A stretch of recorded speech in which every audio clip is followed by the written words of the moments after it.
नमस्कार, मैं सुधीर चौधरी। चलिए जानते हैं फटाफट आज की तमाम बड़ी खबरों को। लेकिन उससे पहले आप कहां से ये वीडियो देख रहे हैं हमें कमेंट में बताएं, और अभी तक वीडियो लाइक नहीं किया है तो लाइक कर दें और चैनल को सब्सक्राइब कर दें। भारत पर 25% टैरिफ लगाने के बाद अमेरिकी राष्ट्रपति डोनाल्ड ट्रंप ने भारत और रूस को डेड इकोनॉमी बताया।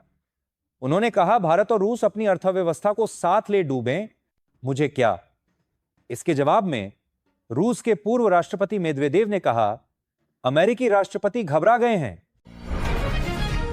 कांग्रेस सांसद राहुल गांधी ने गुरुवार को अमेरिकी राष्ट्रपति डोनाल्ड ट्रंप के भारतीय अर्थव्यवस्था को डेड इकोनॉमी बताने पर कहा, मुझे खुशी हुई कि अमेरिकी राष्ट्रपति ने फैक्ट बताया है। राहुल ने गुरुवार को कहा कि पूरी दुनिया जानती है कि भाजपा ने अडानी की मदद के लिए भारतीय अर्थव्यवस्था को बर्बाद कर दिया है। ट्रंप सही कह रहे हैं। प्रधानमंत्री मोदी और वित्त मंत्री को छोड़कर सभी जानते हैं कि भारत की इकोनॉमी डेड है। अमेरिकी राष्ट्रपति डोनाल्ड ट्रंप ने पाकिस्तान के साथ ऑयल डील होने का ऐलान किया है। इसके तहत पाकिस्तान के तेल भंडारों का विकास करेंगे। साथ ही उन्होंने दावा किया कि पाकिस्तान भविष्य में भारत को तेल बेच सकता है। ऑपरेशन सिंदूर पर पीएम नरेंद्र मोदी ने अपने 102 मिनट के भाषण में 74 बार पाकिस्तान और 14 बार नेहरू का जिक्र किया। गृहमंत्री अमित शाह ने भी 74 मिनट के अपने भाषण में कांग्रेस की पुरानी सरकारों और गांधी नेहरू परिवार को निशाने पर रखा। सरकार के दोनों शीर्ष नेताओं ने इतिहास से जुड़े कई दावे किए, लेकिन इतिहास को संदर्भ के साथ रखने पर ही असली तस्वीर मिलती है। अमेरिकी राष्ट्रपति डोनाल्ड ट्रंप ने बुधवार देर रात ईरान से प्रतिबंधित रसायन और पेट्रोकेमिकल उत्पादों की खरीद करने वाली 24 कंपनियों पर प्रतिबंध लगा दिया। इनमें 6 भारतीय कंपनियां भी हैं। इसके अलावा चीन की 7, यूएई की 6, हांगकांग की 3, तुर्की और रूस की एक कंपनी शामिल है। अमेरिकी विदेश मंत्रालय ने इन प्रतिबंधों की घोषणा की। महाराष्ट्र के मंत्री माणिकराव कोकाटे से कृषि मंत्रालय छीनकर उन्हें खेल और युवा कल्याण अल्पसंख्यक विकास मंत्रालय सौंपा गया है। दरअसल कोकोटे का एक वीडियो वायरल हुआ था जिसमें वे महाराष्ट्र विधानसभा में मोबाइल पर रमी गेम खेलते दिख रहे थे। उपराष्ट्रपति चुनाव के लिए निर्वाचक मंडल यानी वोट देने वाले सांसदों की लिस्ट तैयार हो गई है। चुनाव आयोग ने गुरुवार को यह जानकारी दी। एनडीटीवी की रिपोर्ट के मुताबिक चुनाव की तारीख का ऐलान अगले हफ्ते हो सकता है।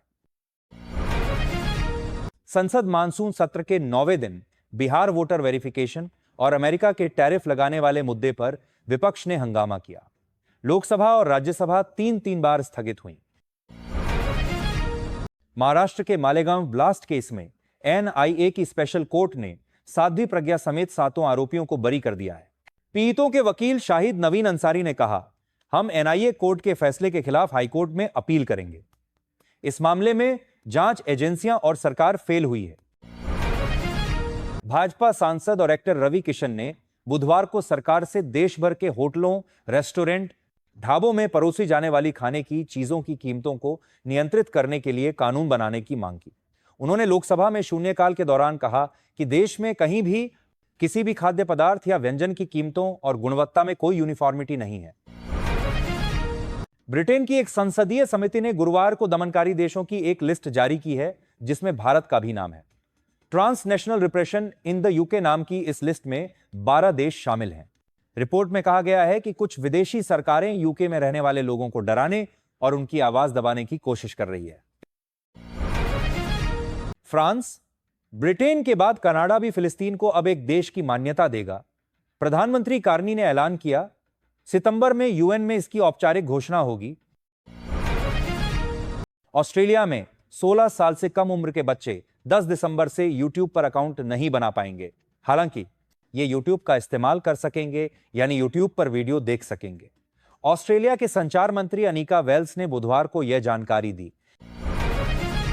उर्वशी रौतेला ने दावा किया है कि लंदन एयरपोर्ट से उनका एक बैग चोरी हुआ जिसमें 70 लाख रुपए के गहने थे।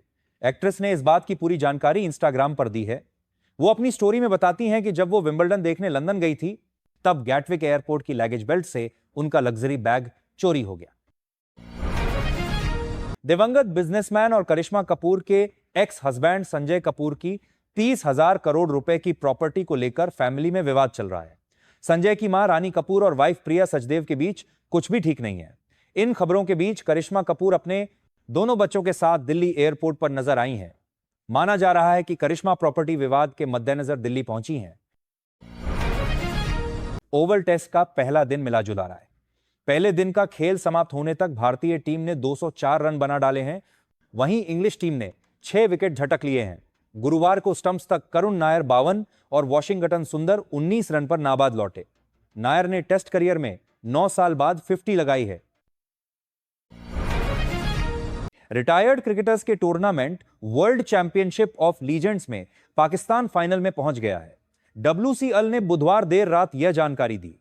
भारत ने पाकिस्तान के साथ सेमीफाइनल मैच खेलने से मना कर दिया था। यह मुकाबला 31 जुलाई को बर्मिंघम में खेला जाना था।